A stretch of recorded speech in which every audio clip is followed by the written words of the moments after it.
and that's, that's talking to herself and pulling out her hair. I'm not mentioning any of that. So there's this secrecy, and I think that that's informed by us as a people wanting to show up well put together. Yeah, yeah. And so if we show that there are any kinks in our armor, if we show that there are any things going on wrong in our family, then that says that we are not well put together.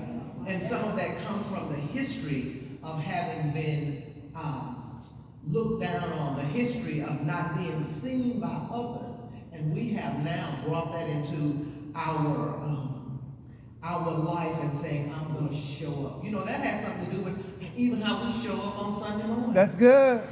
We're going to put on our best on Sunday morning and get here. And it's the same thing with not wanting to say that something is wrong. And the idea that you crazy. No, there's something going on that causes people to have mental and emotional things happening in their lives. And that word crazy ought to be the taboo. Yeah.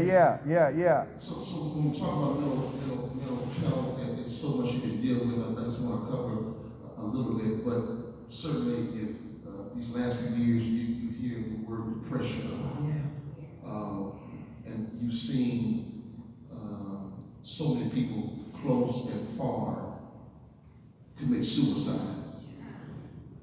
Even those who we think who seem to have it all together and have all the money, who look good, all right, but are just tormented on the inside.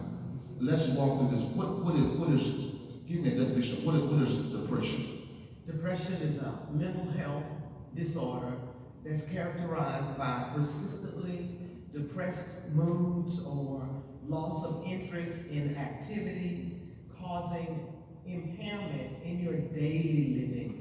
Yeah. You don't want to get up in the morning. You don't want to eat, or you eat too much. It's just, it affects how you think. There's no joy. It affects how you think about your life. There's this sense of hopelessness and helplessness that is not just something you can get over. It's not just, some people say, come on, just get up, girl. You're going to be all right. That's not depression. And I think the church has done a disservice because sometimes we want to spiritualize everything. And there's something you just can't pray through. That's exactly right. I'll pray over. You got to deal with some things. Go get some help. You got to deal with it. You got to go to somebody and you need to talk about what's going on, what brought you to this place. It could have been something that happened last year, but it could have been something that happened in your childhood and you still haven't dealt with it. And you can say all day long, put on a garment of praise for a spirit of heaviness, but if you haven't dealt with that thing, that garment is not going to fit.